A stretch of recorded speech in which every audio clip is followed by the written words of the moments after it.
Hello, welcome to WD18, the Watford fan channel. Welcome to your last match preview of the season here on the channel. A pleasure to be joined by you, myself, Jacob, Sam, Elliot. It feels like a while since we've done one of these videos as well, which is quite bizarre. But it's Watford versus Swansea City at Vicarage Road in the last game of the 2021 season. It's, of course, ended in promotion. Unfortunately, we weren't able to win the title, of course, with the defeat away at Brentford last week.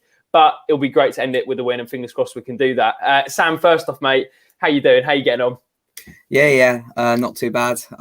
It's been much better since the stress of the promotion run-in's been lifted. It's a bit weird, like thinking the season's ending tomorrow. Like, it just feels like yesterday watching that Middlesbrough win on the Friday night. Then, you know, everything that's happened in between, Vladimirovic leaving, Cisco coming in, and it's been probably the most Watfordy season you'll ever see with the amount of ups and downs. But yeah, it should be a good one tomorrow. We wouldn't want it any other way, mate. We wouldn't want it any other way. Exactly. Going to have to try and have not have one eye on the relegation battle as well, which looks unbelievable. I mean, is it Sheffield Wednesday derby? I mean, that is absolutely enormous game. Whoever wins stays up, which is, oh my word. Yeah, I wouldn't want to be in their position. Elliot, how you doing, mate? How you getting on? Yeah, well, good. I think, like Sam, I'm going to have 2 screens or something open for Sheffield Wednesday derby. I think that's a pretty unmissable game. But yeah, well, good. It does feel weird that this season is ending, and I've seen a lot of people saying it.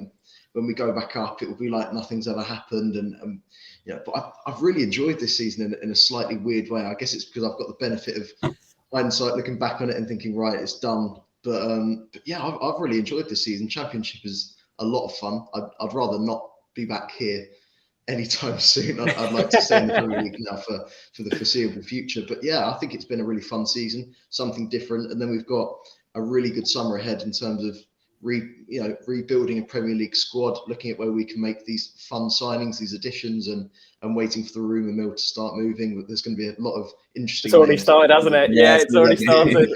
Already the rumour mill's being stirred. I'll tell you what, I've realised next season, though, I know it's good we're not in it, but I reckon I'm going to watch much more of the Championship because, I remember how good it was back in 2015, and then I watched it the year after, and I just slowly stopped watching it. But I forgot how good of a league it actually is, and when we're in it from a neutral perspective, I mean, supporting anyone who's playing Luton, to be honest with you, but it's going to be good to watch it next season. Hopefully, it's as exciting. Sam, do you buy into what Elliot said about kind of not pretending that this year hasn't happened, but the fact is we'll probably be back in Vicarage Road as a Premier League club? Yeah. Do you buy into that kind of like this year doesn't feel like it's really happened, or? It's gonna feel weird. I think as a supporter going to games home and away, it might feel like that. But I think, we're going to talk about this quite a bit over the summer, but as a football club, we can't pretend this season didn't happen because ultimately it's a consequence of, failures and complacency or whatever the reason we got relegated was. So we can't forget about that, and we have to learn our lessons from that and, hopefully have a good season next year in the Premier League. So on that kind of front, we can't pretend this season never happened because it serves as a reminder of what happens if you aren't, the absolute best of what you should be. But as supporters, it will feel like we were never gone. Yeah, absolutely. Just before we get into the game on Saturday, Elliot, I just wanted to ask you about the rumour. You mentioned the rumour mill, and Charlotte's brought it in the chat. What about Ashley Young? Do you think we should bring him back? Watford legend. Still remember how devastated I was when he left to Aston Villa, wasn't it, in that season? Elliot, I've got to ask you, would you take Ashley Young back to Watford?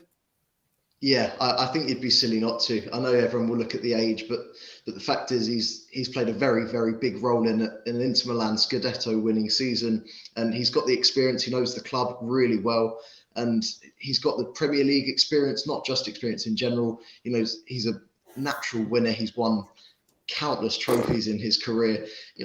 We weren't saying that Jose Holebas was too old in the FA Cup final season. So, and Ashley Young's sort of a similar age. So I don't think we should be looking at that. Obviously, I'd like to have as many players as possible to the point where there's healthy competition, and I wouldn't like Ashley Young to be an absolute nailed-on starter every week because I think it'd be great to have that healthy competition, have other left backs in. That is, if he's even playing left back. He's played on a bit further forward on the left and on the right as well in his career. So there's a lot of potential there. Versatile player. He's a leader. someone that really cares about the club, understands the ethos of the club. It seems like a no-brainer to me, and it seems like, although he's keeping his cards close to his chest, I think he wants to come to Watford. That is depending on whether Inter offer him big money in the summer. Yeah, I think he's made it pretty public that he'd want to finish his career at Watford. He's 35 now, approaching 36. So I mean, he is on that kind of end of his career period. But I mean, Sam, from my perspective, I'd certainly take it back. His versatility for sure. I mean, he can play right back, left wing, right wing back, left wing back, anywhere pretty much down the two flanks. I just wanted to get your thoughts on that from your perspective, because there's been a lot of talks already. I mean, since we've been promoted, there was a little bit of stuff beforehand, wasn't there? But it's really started to gather a bit of pace, particularly on Sky Sports. I just wanted to get your thoughts on that. Would you take Ashley Young back to the Orns? Yeah. I think, as Elliot said, I think it's a no-brainer. Just what he offers us in terms of the winning mentality, his experience, what he can offer to some of the younger players in the squad, I think will be really good. And whether he plays in defence or in midfield, I think we've got certain players in there who I think would really, really benefit from having Ashley Young next to them in the team. And as it's been indicated, he really wants to come back to Watford to finish his career. So it'll be good to have, a player who really wants to be here and is willing to put his neck on the line to, get the job done for whatever we're aiming for next season. So 100% I'd take Ashley Young back. Yeah, absolutely. I'll tell you what, we will cover a lot of the transfer news here on WD18. So if you want to get involved, please do subscribe to the channel. It'll be interesting to see the developments with Ashley Young. I'd certainly take it back, as the other two lads mentioned as well. Elliot, first off, before we get into tomorrow's game, are you actually at Vicarage Road tomorrow?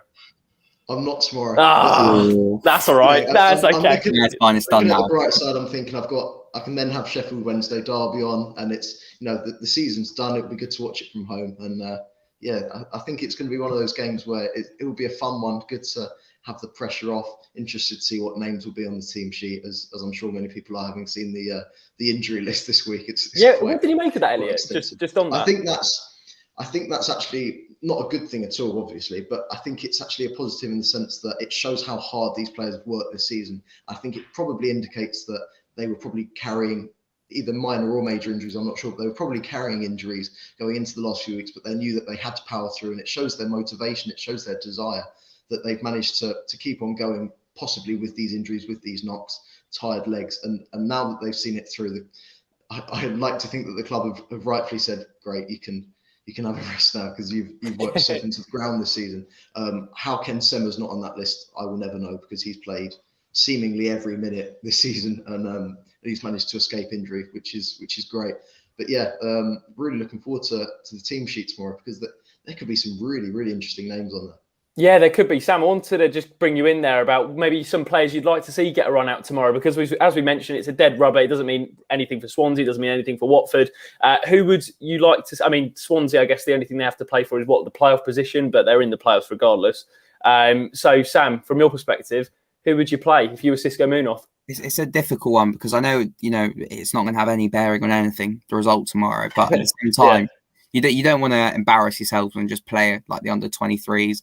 I would try and give as many of them opportunities as possible. Not starting, but on the bench, I'd like to see the Thiago Kirker. Is that how I say it? Yeah. I think it would be really good to see him on the bench and a couple of other of the younger lads. In terms of starting, I think it would be good probably to see Ben Wilmot given a start. I mean, he was saying that. Where would you play him, Sam?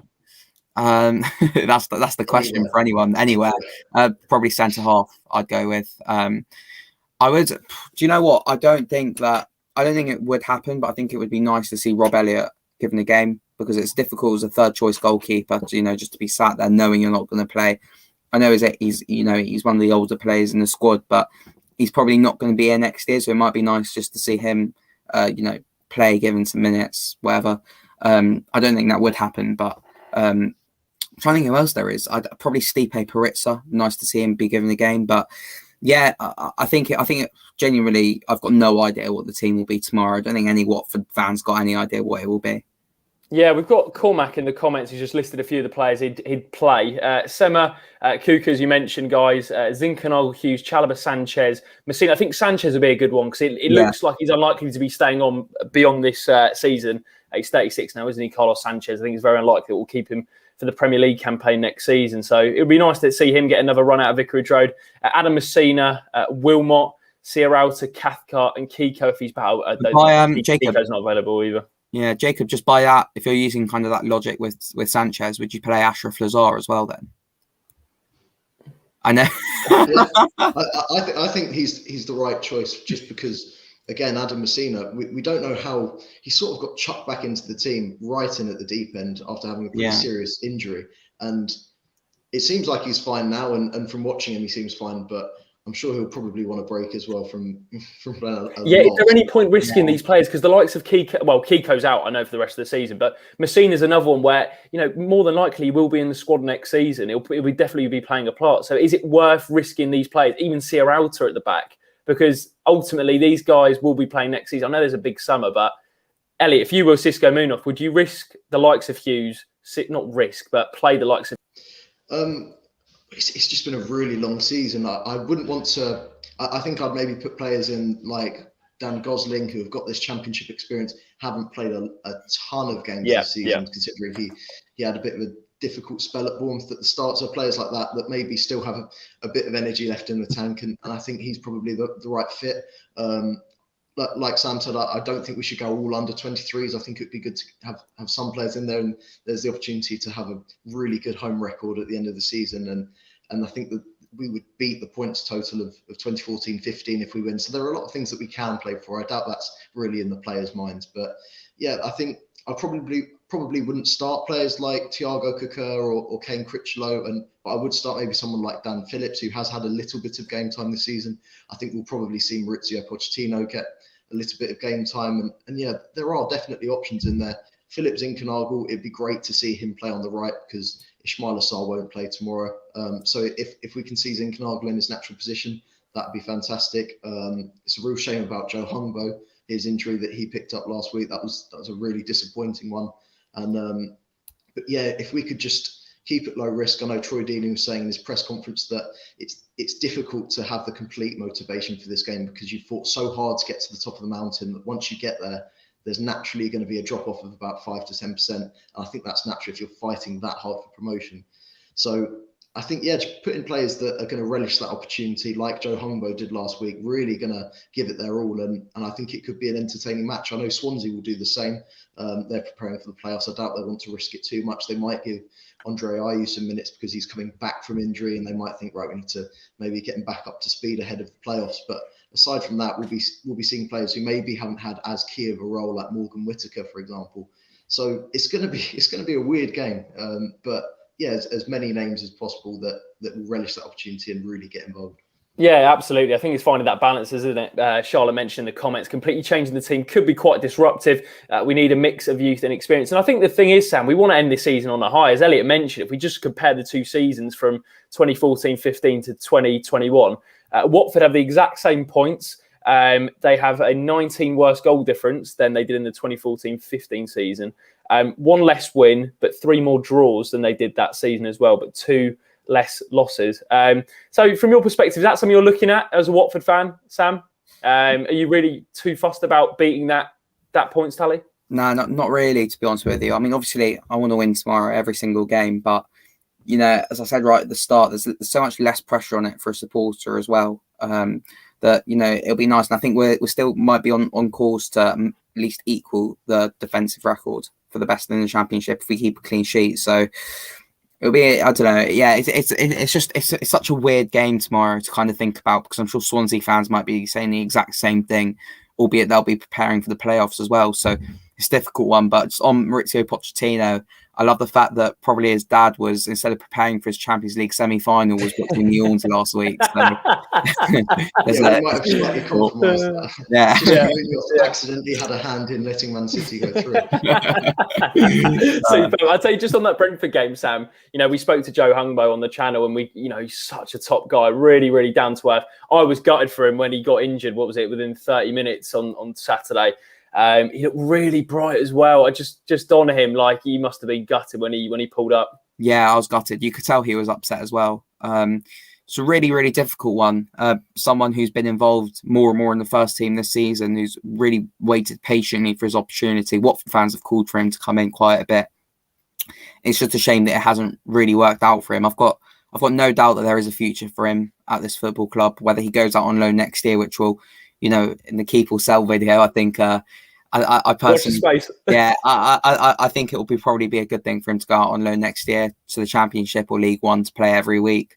So it'll be good to see what happens there. But I'm gutted for Joe, and I just hope it works out in the end for him. Yeah, because I would have started him, Elliot. Just would you have played Joe if he was fit? Yeah, absolutely. I think he's a nailed-on starter. He's had the first team experience already to come in and not look completely sort of out of his depth or anything like that. He knows what he's doing. He seems very level-headed, and he's looked very promising when he's come off the bench. So I think that would be a great idea.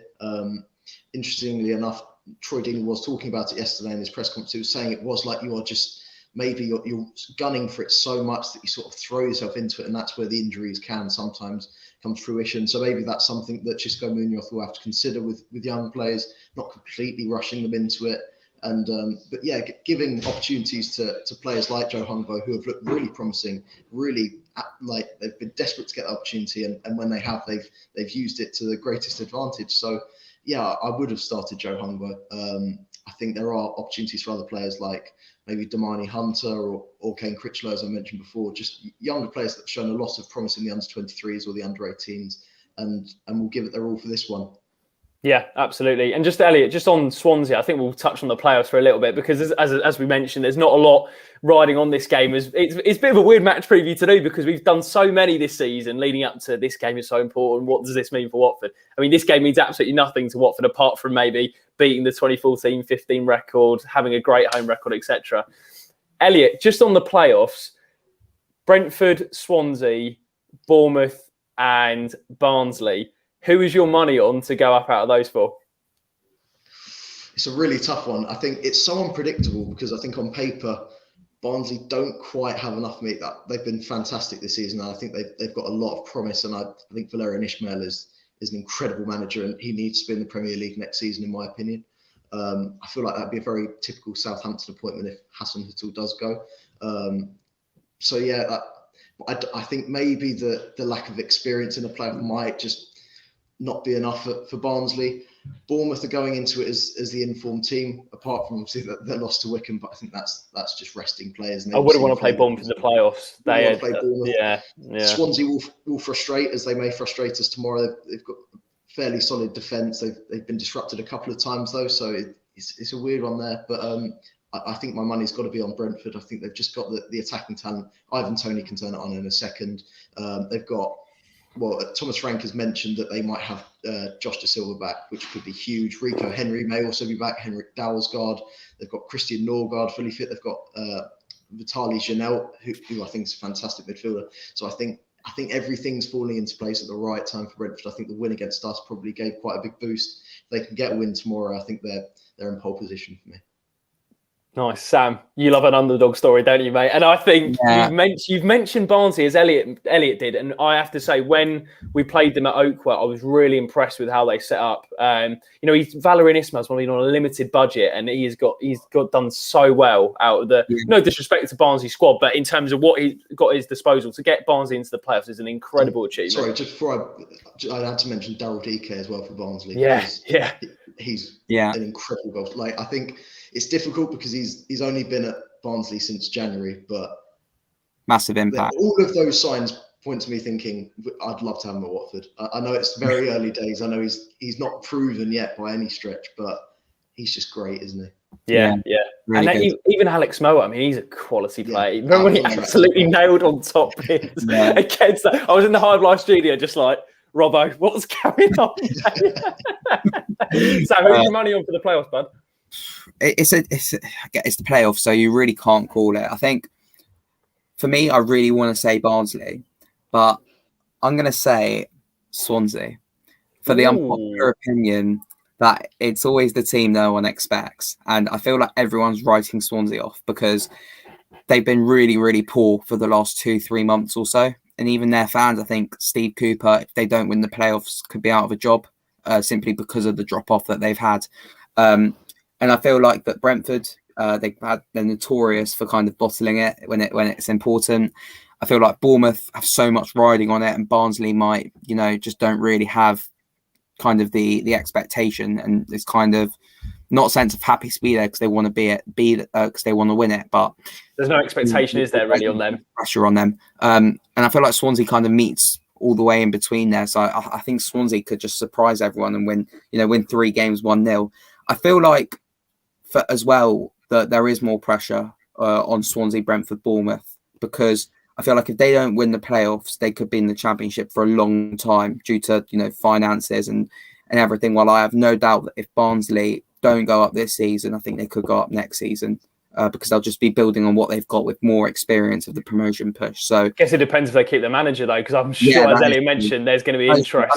I mean, you say that it worked. Everyone was worried for them when they got rid of Gerhard Struber in the summer, and that they're recruiting. Very true. Yeah, exactly. Yeah. Same can be said for Brentford as well. I don't think they'd be gutted to lose Ivan Toney, but the way they work, I think they'll demand sort of 40+ million for him. They'll get someone in who's from maybe League One or League Two. They might even go back to Peterborough because there's a lot of talent there in the attack. And they'll fashion another goal scorer, maybe not to the extent that Ivan Toney's been this season because he's been ridiculous, but they'll just do it again as they did with Mopai and they did with Watkins, and they've done it for ages. Scott Hogan and Jota, they've done it for just years now. Andre Gray as well. Yeah. I always had a feeling about Ivan Toney. I remember watching him for the first time because friend of the channel, Jonathan Bond, when he was at Peterborough, I watched quite a few of their games, and I remember they had 2 up front. They had Ivan Toney and Jack Marriott, and I remember thinking both of them really good. I think Marriott's at Derby at the moment, and Ivan Toney, regardless of who he's at, will be playing Premier League football next season. And he's kind of got I could see him going to Chelsea just because he's got kind of the Didier Drogba kind of mould. Just there's the way interest there. I think I've read yesterday that there's interest in him. Exactly. I could just see that happening, and I feel like he would hit the ground running as well. I know sometimes it takes players time to settle in, but I feel like he would be a really good addition for them, particularly if Tammy Abraham moves on. So interesting summer ahead, not just for Watford, but for a lot of other clubs. Yeah, I've seen a lot of people say we should go in for Ivan Toney, but I don't think we're going to pay 30-40 million for it. Let's just kind of cancel that rumour here. I think we will. I know we're going up, but I think we will still have a limited budget just because of not having fans in the stadium this year and being in the Championship this year, and we might not have a big budget. And I'd much rather spread it around the team than just spending 40 million on one player. I think too many people will draw comparisons to 2014-15, where we basically just emptied the squad and put new players in. Like, it was a complete overhaul. But I think with that, we were a Championship team that were getting promoted, and it was like, wow, Watford are up. This is incredible. But I don't want to sound arrogant, but Watford are sort of, and have always been a Premier League team now. Even this season, it was like we're a Premier League team that's been relegated. Similarly to West Brom when they went down, and Newcastle when they went down, it was sort of like, right, we need to get back to where we belong. So it's more about making these little changes than the complete overhaul of 2014-15. So plus with COVID, as Sam mentioned, I think it will be a relatively smaller budget. I think it will be just the shrewd Pozzo signings that we all love, and I think it will just be little tweaks to the squad. And I think we should be fine if we do our business right. And if Xisco continues on for next season as well, I mean, that makes that continuity a lot easier in that transition, because I guess going from Slav to Kike, it did need a different mould of player, a different type of player as well. Really interesting, actually. I mean, we don't normally talk about the other clubs for that long, but I think the Championship playoffs, I'm going to put it out there now, I think they're going to be the best in the last few years or so. I think it's a really interesting dynamic. That is true. It's normally playoff final. You normally see really boring 0-0, 1-0 sort of games. But I feel like the final, which there's a good chance, is Bournemouth Barnsley. Yeah, you've always said Bournemouth Barnsley, haven't you, Sam? Yeah, I've always said. I know I've said I think Swansea win the playoffs, but I've always had in the back of my mind it will be a Bournemouth Barnsley final. I think if Swansea get to the final, they'll win it. But if it is a Bournemouth Barnsley final, I think it will be one of the highest scoring Championship playoff finals we've ever had. Just Mystic Sam, here we go. Yeah, here we go. I can't wait for it. No stress watching Watford in there as well, and it's going to be a really exciting one to watch. Really exciting. I tell you what, just to wrap up, lads. Interesting discussion today. We mentioned about looking ahead to next season. If you were Gino Pozzo, Scott Duxbury, Cristiano Gioretta, and you had to make what is the one position that Watford have to sign this summer? Elliot? I was really hoping you'd say one player because I've had one on my mind for about. Go on, mate. Go on. Just for months. I just think we really need to pull out all the stops to get Harvey Elliott on loan. I just think I think he's brilliant. I feel like Liverpool would be open to loaning him to a Premier League team that have just come up with pretty good young talent and giving them opportunities. He gives cover to Sarr on the right. He can play on the left as well. I remember last pre-season, Jurgen Klopp was putting him at left wing back to play against Salah, to understand how Salah plays and also to improve his defensive ability. If he gets a pre-season at Liverpool where they do more of that and he has Mo Salah running at him, he'd be a great winger on both sides that's got defensive capabilities as well. His stats are ridiculous. He's got so many assists, so many goals. He's got a couple of the second assists as well. I think he's got the highest in the league on second assists. I was reading about that today. He's just a ridiculous player. I think we've got to do everything we can to get him on loan. But in terms of position, straight. So one player, you go Harvey Elliott, and if you had to pick one position that Watford have one to sign, position, I would say, and it'd be an upgrade, obviously. I'd say a striker. I know that's the obvious answer, but I think it should be great to get a real number 9 that can get a lot of goals. Yeah, agreed. But actually, Troy Deeney has been, as he said in Getting to Know, which you can check out on the link channel, in the description. He says he's going to be back to his best after this injury. So you never know. He could be this new number 9 he could be back with 2 legs, not playing with an injury, and he could be back to his best. Who knows? But yeah, I'd like to see a real goal score, real like 20 goal a season. Obviously, that's wishful thinking, but yeah, I don't know where we pull that out from. Yeah, Sam, I'll throw it over to you. Elliot's gone one player, Harvey Elliott, one position. Striker number 9. What would you go for? Yeah, I'd say striker. My fear with as soon as you said the Harvey Elliott, I was thinking that they might include it as part of an offer for Sarr. So I don't think. Yeah, true. So it'll be interesting. I couldn't see that happening. I personally think for him another year in the Championship just to get those numbers even more up before he goes into the Premier League. I think a striker is a must. If he doesn't cost too much, I'd go in for Tammy Abraham from Chelsea. I think he's just a natural finisher. I think he'd suit the way we play. I couldn't see it happening, but as someone who's probably going to be for sale in the summer, I think it would probably be a good move. I know we are a Premier League team, but I'd like to get some more Premier League experience in there as well, just 1 or 2 more players. So maybe that's for the free agent market. But the likes of Ashley Young, etc. Yeah, the likes of Ashley Young. I think Andros Townsend might be out of contract at Crystal Palace. Someone who's not going to play too much, but just good to have in the squad. So I suppose we'll see about that one. But yeah, I think a striker is a must. Throwback to Andros Townsend's days at Watford. I don't know if you guys remember that. He didn't actually pass a lot. I remember when he was at Watford. I was just throwing a name into the works. Yeah, no. I just got reminded. I had like a flashback to me sitting in the upper Graham Taylor saying Andros Townsend cut in from the right. Lads, that was really, really interesting. Let us know in the comment section who you'd go for. Just reading through the comments. People like the Harvey Elliott shout, Elliot. Harvey Elliott shout, Elliot. That's got a ring to it. Matt's gone left back or striker. Yeah, I think a left back. We do need another one in there. It looks like Lazar, from what we're reading, is not going to be kept on. So it will only leave Messina, really. And then Kiko can play left back, but Sema if you need to. But we do need another one in there. I think that's pretty fair. Ashley Young. Get him in. Ash, come back if you're watching. Llewellyn says, nearly signed Townsend in 2016 on a permanent. Alfie says we should get Evandro, ex-Hull. Oh. Interesting. Hannah goes, striker is a must. Miss having guaranteed goals. I think we should look at League One and League Two, a bit like Brentford did. I think there are a lot of, for some reason, in the last two years or so, a lot of talent has cropped up in there, probably filtered down from academies in the Premier League. I think there's a lot of talent in there that we can look at. Because we were linked with Joe Pigott, weren't we, from Wimbledon? Yeah, I'm not sure about that one. Not sure that's going through anymore. If he was 21, I'd maybe be a little bit more open to it, but I think he's 27 or something like that. Interesting. I saw Lou Warnes in the chat. I see he's raving about Callum O'Hare. I'd be well up for that. Callum O'Hare, yeah. Elliot's got like a secret obsession with Coventry players. Good staff Hamer as well. Get him in. Get the Callum in. Get them all in. Yeah. Rico Henry. Oh God, I love him at Watford. Oh yeah, chuck 20 million at Rico Henry. Just put all the. If they don't go up, yeah, agreed. Get him in. A great shout from Solomon. Pereira from West Brom. If they go down, that is a cracking shout. I'd definitely take him. Wouldn't be cheap. trying to think who else there is from the relegated side. I don't think, except for Sander Berge, I don't think I'd take anyone from Sheffield. Fulham, West Brom, Sheffield United are the three in the bottom I three at the moment. I know he's not. Yeah, but no chance of getting he's not Fulham's, and apparently he's going to go to a big club in the summer. I'd like Lookman. Yeah. I know he's not theirs as well, but I think Lookman would be a really good addition as well. Yeah. Maybe I've seen a couple of shouts for Mitrovic, by the way, and I just want to kill that now. Yeah. No, that's it. That's an interesting shout. Let us know out of the bottom three that are getting will most likely be relegated.